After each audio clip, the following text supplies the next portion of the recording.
The lanterns are lit, their soft glow flickering against the cool October night.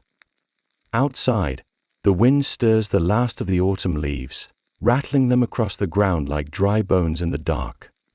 It is Halloween. And though more than a century has passed tonight, we turn our gaze backward. We are not in the world of costumes and candy that you may know. We are in the year 1890, where shadows stretch long, where traditions of the old country still cling tightly, and where the air itself seems filled with mystery. So settle in, pull your blanket close. Let your mind rest in the quiet of this moment. For in the story you are about to hear, we will walk together into a Halloween night unlike any you've ever known. The lamps burn low, the hearth glows, and the voices of the past are ready to speak again. And before we begin this journey, if you enjoy these lantern-lit wanderings into history, I invite you to subscribe to Holiday History. Each week, we bring alive the forgotten tales of holidays long past. Together, we create a space where time softens, where stories breathe again, and where you can close your eyes and drift back into other centuries. Now let us prepare ourselves for 1890. The year rests at the edge of two worlds. The modern age approaches. Electric lights are beginning to flicker into existence in great cities. Bicycles clatter along cobblestones. Newspapers spread stories faster than ever before. And yet the old world clings tightly still. Families warm themselves by cold fires, reading tales by lamplight. Horse-drawn wagons crowd the roads. Villages linger in silence beneath the autumn moon, much as they did centuries earlier. It is a time of transition caught between tradition and change. On Halloween, that in-between feeling is strongest of all. For this night, to the people of 1890, is not merely for play. It is a night weighted with whispers of spirits, with games of fortune, with laughter and unease intertwined. In the parlor, young women will peel apples and toss the skins over their shoulders, hoping the shapes they fall into will spell out the name of a future husband. In the kitchen, nuts will roast in the fire, their popping said to reveal whether love will endure or fade. Outside, boys will roam the streets, their lanterns carved not from pumpkins, but from turnips, pulling gates from hinges, and daring each other into tricks that teeter between mischief and menace. But we will not rush. Tonight is not about hurrying from one image to the next. Tonight is about lingering in the glow, letting the world of the past come alive, one breath at a time. Each sound, each sight, each taste and smell will carry us deeper into the heart of this Halloween night. The story you are about to hear is not one single tale, but a weaving together of many threads. The laughter of children in narrow lanes, the hushed tones of ghost stories told by firelight, the scent of cider and roasted apples, the scrape of boots against the cobblestone. You will be there among them, as if you had stepped through a door in time. So close your eyes, if you wish. Let the noise of the present fade. The year is 1890. The night is All Hallows Eve. The lamps are trembling in the wind. The hearths are warm. And the veil between worlds feels thinner than ever. Now let us begin. The year is 1890, and October has nearly run its course. The last traces of twilight have drained from the sky, leaving only a thin silver glow clinging to the horizon. The air is cool and sharp, touched with the faint tang of chimney smoke. As you step outside with a lantern in hand, its glow blooms in a small circle before you, while the rest of the world recedes into shadow. The night is not silent. It holds its breath, waiting. The cobblestones underfoot glisten from the dampness of the day. Each stone catches the wavering shine of the gas lamps that line the road. These lamps do not burn evenly. They sputter and hiss, producing small halos of golden light that fade quickly into darkness. The result, a patchwork of brightness and obscurity. One moment, the path is clear, the next, it vanishes into shadow. Even the brick walls of nearby shops and homes seem alive, swelling and shrinking as the flames flicker within the glass globes. From the main street comes the steady clip of hooves. A horse pulls a carriage at an unhurried pace, its driver hunched beneath a heavy coat, collar turned up against the chill. The rhythmic clatter of wheels follows behind, iron rims grinding faintly against stone. A gust of wind lifts the edge of the passenger's curtain, offering a glimpse of a pale face in lamplight, before the fabric falls back into place. The noise drifts away, leaving the street once more to its hushed stillness. Along the sidewalks, shutters are being pulled closed. Shopkeepers finish their day's work, locking doors and sweeping thresholds before retreating indoors. The creak of a wooden sign swinging in the breeze, the bark of a dog in the distance. Every sound is sharp, carried farther in the cool air. The city has not fallen asleep, but it has shifted tone. Where daytime is filled with noise and bustle, the night of October 31st feels charged. As though every ordinary sound is sharpened by the season's expectation. Yet not all voices belong to adults closing up their day. Down a narrow lane, a cluster of boys slips between doorways, quick-footed and full of restless energy. They carry crude lanterns hollowed from turnips, each carved with a jagged face. The candlelight inside shines through the rough cuts, making the grimaces appear grotesque, almost alive. Their laughter rises then falls as they hush each other. A gate creaks in protest as it is lifted from its hinges. A rope is stretched across a walkway at knee-height, invisible in the gloom. Mischief is at hand, not cruel, but daring, meant to test courage and stir commotion. The night belongs to them, as much as to the families gathered safely indoors. Stack away from the city, though, and Halloween takes on another character. In the countryside, lanterns are fewer, roads unpaved, and houses set wide apart. Here the darkness reigns supreme. Cornstalks, cut low after harvest, stand brittle and pale beneath the moon. An owl calls from the rafters of a barn, its wings sounding like cloth torn suddenly through the silence. The cry of a fox carries over open fields, mournful and sharp. With no lamps to soften the shadows, the stars above blaze brighter. Constellations glittering coldly over the blackened earth. For rural families the night is more solemn. Superstitions feel nearer, whispered in kitchens and by hearths. A shutter slamming in the wind, the shuffle of dry leaves against the door, even squeak of a mouse in the granary, all become signals that perhaps the unseen is drawing close. Some kindle small fires outside, a remnant of older rituals, their light believed to keep restless spirits away. Others hang sprigs of rowan or sprinkle salt near thresholds. The countryside, without the protection of bright lamps or bustling neighbors, feels closer to the world of omens. Yet whether in the gaslit streets of town or the silent lanes of the countryside, the essence of Halloween in 1890 is the same. A threshold between the ordinary and the otherworldly. This is not yet the holiday of sugar and costumes, but neither is it the fire and dashes solemnity of centuries past. It is a night balanced precariously between mischief and reverence. Consider too the people themselves. Women hurry home, skirts of wool and cotton sweeping damp stones. The dresses, along with bodices buttoned to the throat, sleeves puffed slightly at the shoulder in the latest fashion, cloaks or shawls guard against the chill. Men stride past in dark coats and bowler hats, collars stiffened, shoes polished though already wet with evening mist.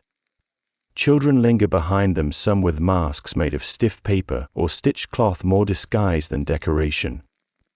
The anonymity thrills them, for, on this one night, they may be mistaken for sprites or shadows. A pour of light glows at one of the row houses along the street. Its windows glow with warmth, lace curtains pulled back just enough to reveal the amber gleam of lamplight. Within, silhouettes move. A hostess arranging chairs, guests removing coats. Children darting past with laughter, quick on their lips. The faint strains of a piano drift out when the door opens, briefly carrying with it the smell of roasted apples and nutmeg. That parlor holds its own Halloween spirit games. Laughter, fortune-telling, and stories whispered by the fire, but we will not enter yet, not quite. Linger outside a moment longer. Hear the scrape of wagon wheels fading into distance. The hush of boots against wet stone.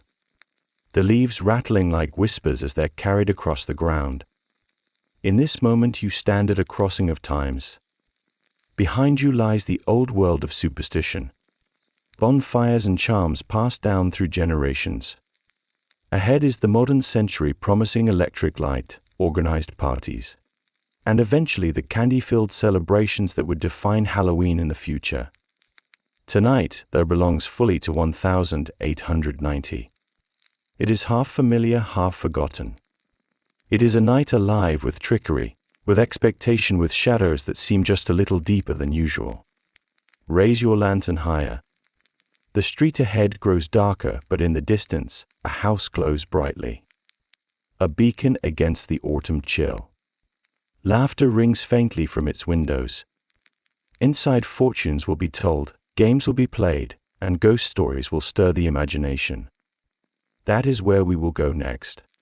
Stepping across the threshold into the heart of a Victorian Halloween gathering. The door opens with a gentle pull and warmth spills over the threshold.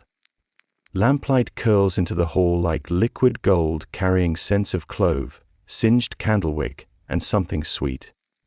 Baked apples, perhaps, or a sugared cake cooling on a wire rack. A hostess greets you with a low, cordial smile and a soft good evening. Her voice hushed, as if the very air prefers quiet. Your lantern is set on a small table by the door, and you slip into a house where the night's edge has been blunted by glow and music. The entry is narrow and tidy. Wool coats hang from pegs, a few dripping faintly from the earlier mist. A porcelain umbrella stand sits beneath, painted with blue swallows and trailing ivy. Beyond the transom, the parlor opens in a gush of pattern and texture. Flocked wallpaper in a deep wine hue. Gilded frames catching sparks of light. A rug with roses woven so thick they appear almost plush enough to pluck.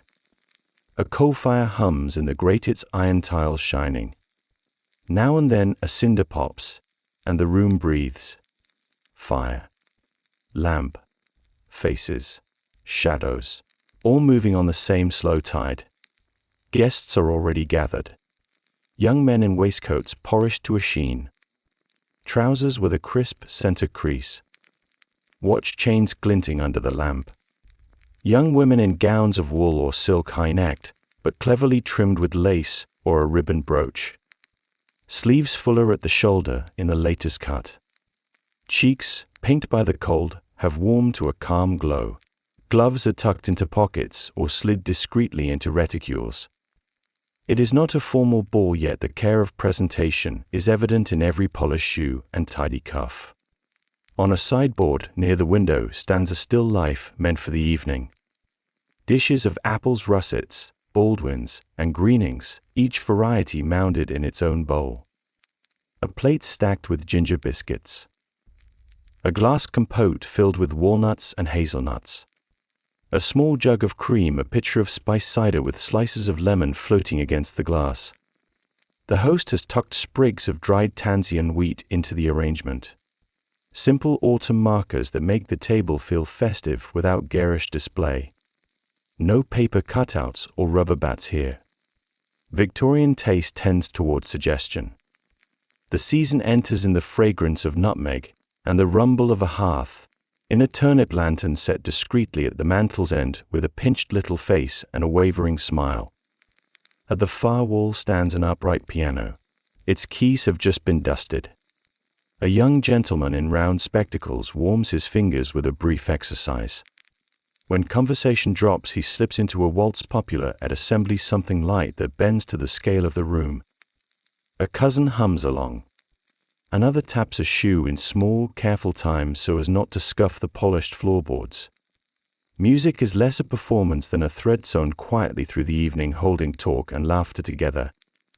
Conversation runs on safe channels, at least to start. A new book from the lending library. The price of coal. Rumors that a downtown street will test electrical lighting. Someone mentions bicycles, how quickly the riders fly.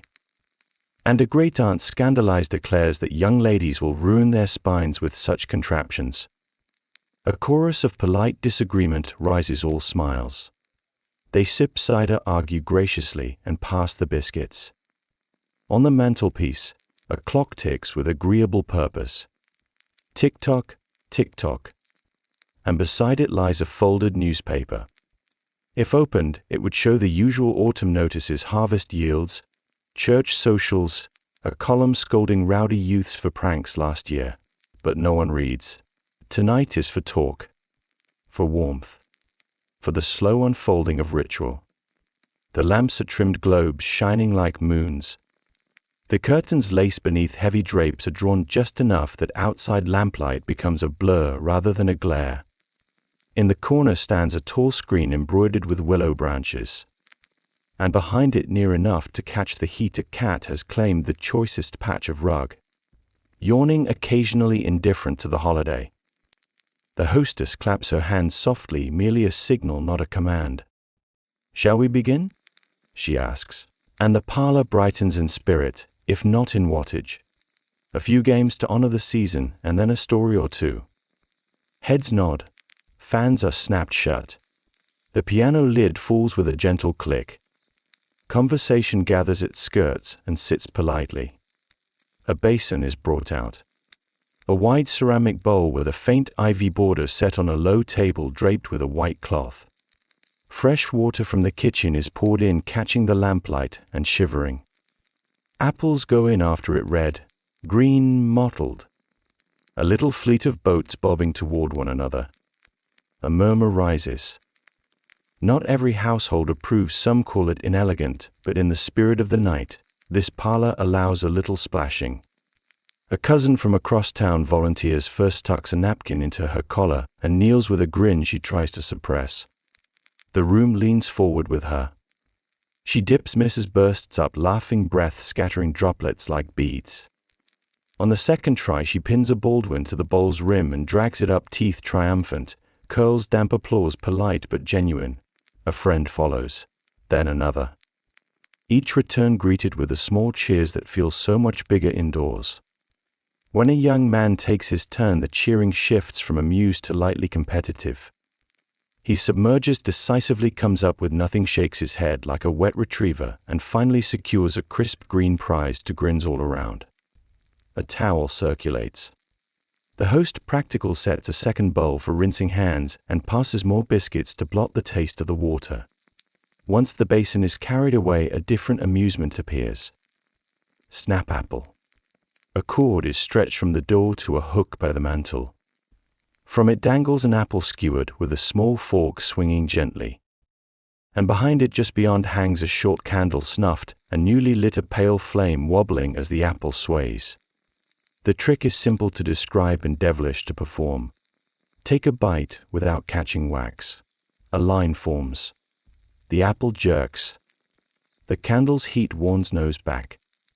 Laughter bubbles each time someone misjudges and retreats with a startled gasp. When at last a gentleman catches a proper mouthful, the room acknowledges his victory with a quick, gleaming pride reserved for games. No one truly needs to win. The scent of apple flesh and a faint scorch of tallow mingle pleasantly in the air. Next, the hostess opens a small tin and scatters a handful of nuts onto a brass shovel held at the fire. They hop like lively little beetles under the heat, rattling and spinning. It is not yet the hour for fortunes. Those belong to later, when the room is quieter. But even without predictions, the small spectacle delights. Chatter lowers. Eyes fix on the shovel. Tiny pops punctuate the steady clock. When the nuts brown and release their warm, oily perfume, they're poured into a bowl and passed with pinches of salt. Fingertips shine. Napkins flutter. A sleeve is discreetly dabbed. The piano resumes for a moment. No showy runs, just a sweet air with room for 10 voices to join. People do quietly. Humming threads the space between lamp and fire while the cat blinks and resettles. A gentleman modestly good at parlor magic produces a coin from a cuff and a paper flower from behind a child's ear to small approving gasps. Nothing frightful. The mood leans toward gentle marvel, as if the house itself prefers wonders that reassure rather than alarm. And yet it is Halloween. In a lull, the host crosses to the mantel and lowers the turnip lantern to the table. Up close, its face is homely, eyes wedged with a pocket knife, teeth uneven, and the candle inside has burned the walls translucent. He doesn't announce anything. He simply sets it near the cider pitcher, and the room absorbs the reminder. Tricks roam outside tonight. Charms perhaps will find this room later. For now, they keep to the softer end of mischief. A spool of thread for a blindfold. A saucer with a ring tucked beneath a folded napkin. A handful of keys placed soundlessly on a plate. Little setups for later play. And with that, the parlor becomes a stage for quieter magic, its light turned inward, its company prepared. The games of laughter have passed. The hour for fortune's whispers has arrived. The parlor has gentled into a hush, the kind that arrives when a gathering finally agrees, without speaking, to listen for something delicate. Hands fold. Glasses are settled on saucers. What remains of the cider sends up faint curls of steam that drift toward the ceiling, rose and vanish. Someone nudges the coal with the poker. A glow deepens, throwing thin braids of light along the fender. It is time. Time for the night's quieter games, the ones that pretend to look forward and yet tell you mostly what you already wish to hear. The host places a single tallow candle at the center of the table and shields the flame with his palm until it steadies. Beside it, he sets a small oval mirror, the sort of glass a lady might keep in a dressing table drawer. Its silvered surface catches the room in miniature, lamps softened, curtains dim, faces attentive and slightly amused. The hostess lays out a small plate, a paring knife, and a handful of firm apples, their skins mottled red and olive. A rustle of anticipation moves through the circle. Even those who do not believe want to watch. First, the hostess says, the PL. She turns to a shy girl in dove gray, the cousin who earlier fished a Baldwin from the basin with a triumphant bite. The girl's gloved hands are now bare, and she holds them near the candle as if to warm a little courage. Steady hand, the hostess advises gently, all the way round without breaking. The knife meets the apple with a tidy whisper. Peel curls away in a ribbon thin as ribbon can be, coiling down past the girl's wrist. She does not rush. Her friends perch forward, one with fingertips pressed to her lips, another pretending not to care, and failing. Around and around the knife goes until the apple stands pale and neat, the strip of skin dangling like a crimson serpent. Now, the hostess says over the left shoulder. The girl turns, lifts the peel, and tosses it behind her. It falls with a delicate slap and a crooked twist. There is a small scramble as three young people lean over it from different angles, each seeing a different letter. That's an S, one declares. Ah, says another. The host, playing judge, tilts his head. A brave G, he pronounces at last, and a ripple of laughter loosens the room. Somewhere a young man with the right initial builds undeservedly a modest legend. Another volunteer steps forward, then another. A peal lands like a figure 8 and is interpreted, after spirited debate, as B. Another falls in an honest C, tidy as handwriting. There are groans, blushes, and a discreet glance toward the piano bench, where a particular gentleman is studiously examining the keys. When one patient soul produces a peal that breaks halfway and crashes to the carpet in two unromantic lumps, the room applauds anyway. Two suitors, someone teases, and good humor prevails. Next comes the nut test. The host places two hazelnuts side by side on the hearthstone. Name them, he says. A girl whispers a Lenina to one, Thomas to the other, then steps back as if preparing for a small verdict. A poker is held close.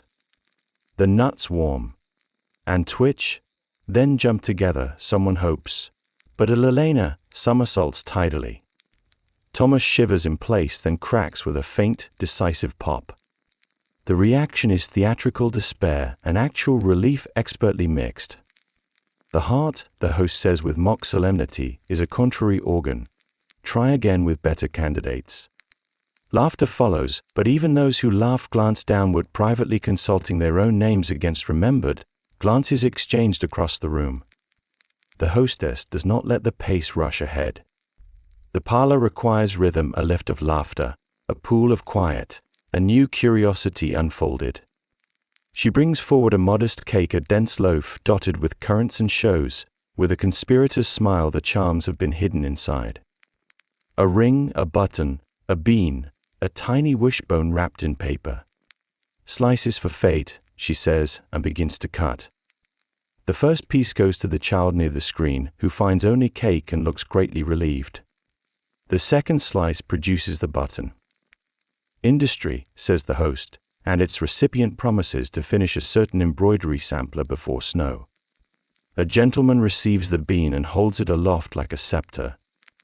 King for an hour, someone cries, and for the next 60 minutes, he will be obliged to rule in matters of toasting and choosing the next amusement.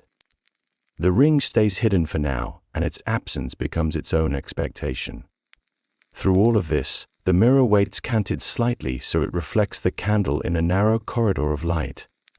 No one mentions it, and that silence gives it strength. When the cake plates are cleared and the saucers reset for tea, the hostess finally turns to it. Some of you, she says, will have heard that the face you are meant to know can be seen in glass. If you are brave and solitary enough, a wave of delighted nerves moves through the company. There are rules, she says. You must be alone. You must hold the candle just so. And, she adds, with an indulgent smile toward the aunt, you must approach without giggling. She selects a pair of cousins to serve as marshals. They lead volunteers into the small back hallway where a tall mirror hangs opposite a sideboard laden with winter coats. The corridor is cool, and the old wood breathes. Each volunteer takes the candle, dims it with a cupped hand, and stands before the glass. Most return with a shrug. Only myself and a smudge. One arrives with eyes shining in faint alarm. I saw a second light, she whispers. The marshals grin. One confesses to holding his own candle where it might reflect. Even so, the volunteer is buoyant for the remainder of the evening, as if some veil has thinned just for her. When the mirror scrying has spent its thrill, a quieter custom emerges. The hostess produces a small bowl half filled with water. Into it she drops the white of an egg punctured with a needle so it pours like silk. As the heat of the parlor touches the water, filaments uncurl and feather outward, drifting into shapes that invite meaning. A ship, someone says at once, a journey. Another sees a church steeple marriage.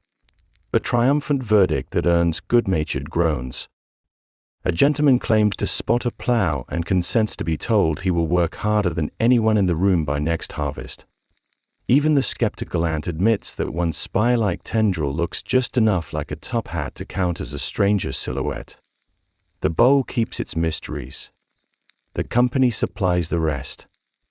One last charm is proposed, light-hearted, suitable for those who dread the mirror's honesty. The host places 3 bowls on the table, one filled with clear water, one clouded with a drop of ink, to stand for the sea, and one empty. Blindfolded guests are spun and guided to dip a finger into a bowl. Fresh water predicts marriage close to home, ink a match from afar. The empty bowl a season more of solitary freedom. A practical girl, upon finding the empty vessel, cheers more loudly than anyone else. She has a traveling aunt and plans to claim the spare room for herself all winter.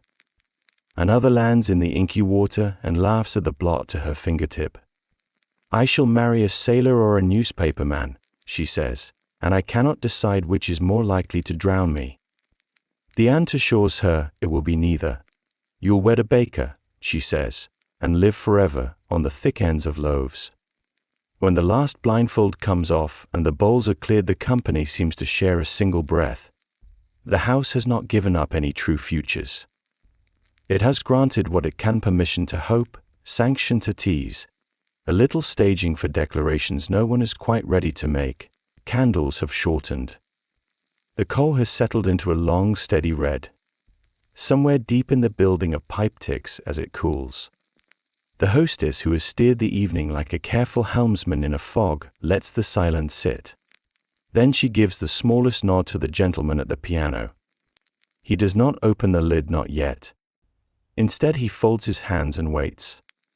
Tonight music will come later. After the story. Because after the games of prophecy comes the business of spirits. Not the wild stable kind first, but the domestic sort that travel politely through parlors when invited by narrative. The company draws their chairs closer. The aunt settles with the air of a woman ready to be impressed against her better judgment. The Bean King gives up his rule with a flourish and sinks into a chair, no less proud for having reigned only long enough to oversee a handful of omens and a toast. Shall we? The host says here, something suitable to the date. No one answers aloud. They do not need to. Their bodies answer for them, spines aligned toward the hearth, faces turned slightly to catch the storyteller's voice, hands folded not in piety, but in patience. The charms have finished their work. They have softened the room, opened small doors inside ordinary hearts, and made space for a tale to enter. The parlor's warmth still lingers in your mind, the glow of the lamps, the laughter, the smell of nutmeg and cold smoke. But outside, beyond the drawn curtains and the polite hush of fortune-telling games, another Halloween is underway.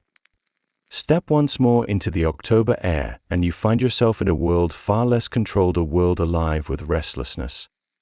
The streets in 1890 are not empty. Boys, sometimes joined by girls bold enough to slip past their mother's eyes, range in small packs. They are armed not with candy bags but with rope, soap, and endless invention. Their lanterns carved from turnips, or the occasional pumpkin bob like will-o'-the-wisps, jagged faces grinning in the dark. Their voices carry in bursts sharp laughter, muffled shouts, the clatter of boots as they dash from one stunt to the next. The pranks of this night have their own catalogue, well known to townsfolk. Gates are lifted from their hinges and dragged down the road, left leaning against barns or stacked in awkward piles. Wagon wheels vanish and reappear at the far edge of town. Outhouses, if not too firmly secured, are tipped onto their sides, to the groans of weary farmers in the morning. Windows are soaked, messages scratched in crude patterns across the glass. In some places, fences are dismantled post by post, an act of endurance disguised as mischief. Chickens are released from coops and scatter across yards, clucking indignantly. The mischief is not always light-hearted. On occasion, stones are thrown. Paint is smeared on doors. Livestock startled into running. Adults tolerate much but not all. By the 1890s, newspapers across America and Britain were already publishing stern warnings. Columns scolded reckless youths for damaging property, for endangering lives. One editorial from the period thundered, "Halloween is not an excuse for rowdyism," while another conceded more gently that some allowance may be made for youthful spirits provided the damage does not extend beyond good humor. But the line between good humor and rowdyism was never easy to draw. Imagine yourself turning a corner and stumbling into such a gang. They scatter at first startled, but return to jeer and circle, tugging at your coat. A boy flourishes a stolen gatepost like a pike. Another brandishes a tin horn and lets loose a blast that echoes through the narrow street. They are not villains. They are testing boundaries, prodding at the limits of what the night allows. Halloween gives them license, a free pass to act outside the ordinary rules, and they take it gleefully. The danger, adults often complained, was not malice, but escalation. One prank inspires another, and soon wagons are overturned, doors battered, fences torn down entirely. In rural areas, farmers discovered their livestock painted in garish colors, or their wells capped with heavy stones impossible to move without help. A horse might be found tethered on a neighbor's porch, bewildered but docile. One story from an Illinois paper in 1891 described a cow coaxed up the stairs of a schoolhouse where it refused to descend until morning. Such feats required not just mischief but planning, strength, and a reckless sort of pride. Yet the towns themselves colluded. Adults grumbled, yes, but many laughed when recounting the stunts in daylight. Fathers shook heads with half-hidden smiles. Mothers scolded, but their voices carried the tone of ritual complaint rather than fury. Communities accepted that Halloween belonged at least in part to the young and the unruly. The damage was swept away, gates rehung, wagons righted, fences mended. The stories lingered embroidered in retelling and became part of local lore. Step deeper into the town, and you will hear the tricks unfolding in layers. At one house, a group of children ties a string to a knocker, retreating into shadows to rattle it furiously until the bewildered homeowner flings open the door to empty air. At another, flour is sprinkled across a porch so that footsteps mark the arrival of ghosts. A more ambitious gang stretches wire across the street at shin height, and you hear the sudden cry of a pedestrian stumbling, followed by a chorus of shrill laughter. Mischief multiplies as the night lengthens, each prank bolder than the last. But even in this chaos, traditions cling. In Irish and Scottish communities, the mischief carries echoes of ancient customs, processions meant to frighten away spirits, disguises to confuse wandering souls. The masks, crude as they are, have roots older than the streets they now prowl. For these children, even without knowing the lineage, there is a thrill in becoming anonymous, in stepping outside themselves for one night. The prank is half play, half ritual, a way of inhabiting a tradition that feels both new and old. Yet not all pranks leave only laughter. There are darker moments in cities where numbers swell and anonymity emboldens. Broken windows, stolen goods, even fires occasionally scar the night. Police patrols are increased. Stern notices are posted. In New York, Boston, and Philadelphia, newspapers describe gangs of youths roaming in the hundreds, pelting passers-by with flour or ash, cutting gaslights, overturning streetcars. These incidents spark debate. Is Halloween a harmless inheritance or a dangerous license? The question lingers in editorials, sermons, and dinner tables alike. Still, for every story of vandalism, there are dozens of smaller pranks, mischievous but survivable. Barrels rolled noisily down streets. Wooden carts hoisted onto rooftops. Benches mysteriously relocated into churchyards. Each feat greeted in daylight with exasperation, but also with a sense that such things belong to Halloween and no other night.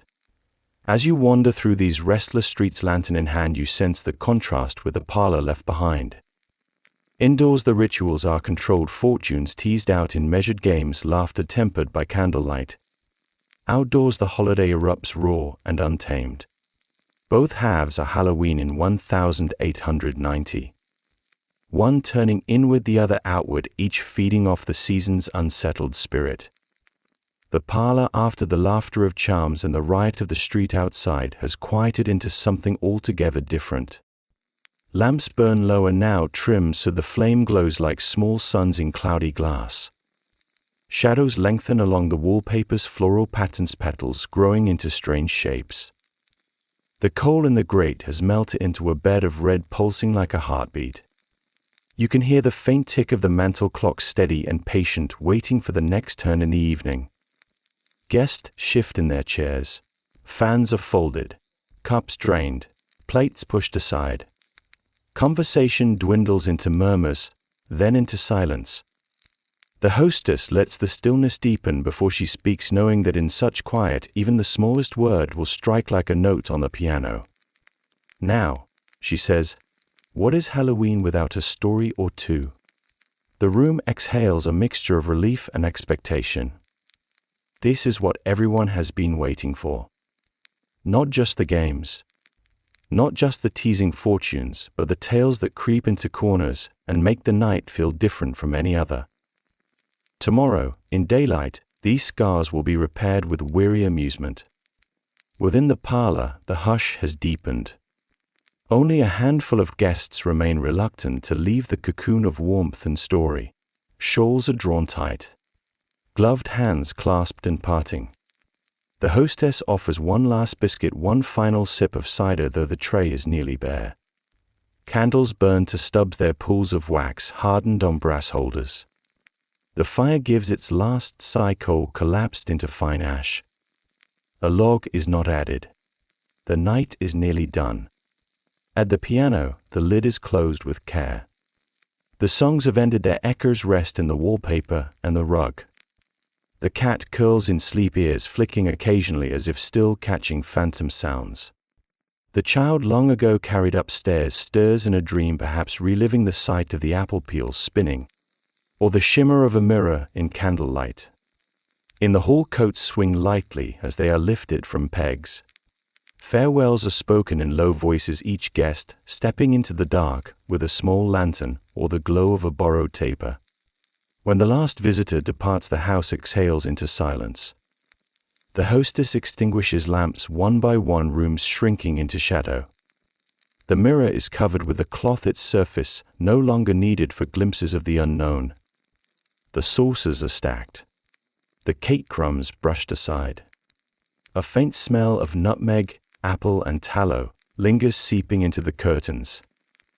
It will be gone by morning, replaced by the ordinary scent of cold smoke and soap. Outside, the bells mark the hour past midnight. A church tower tolls slow and low, as if to remind the town that the season of saints has begun.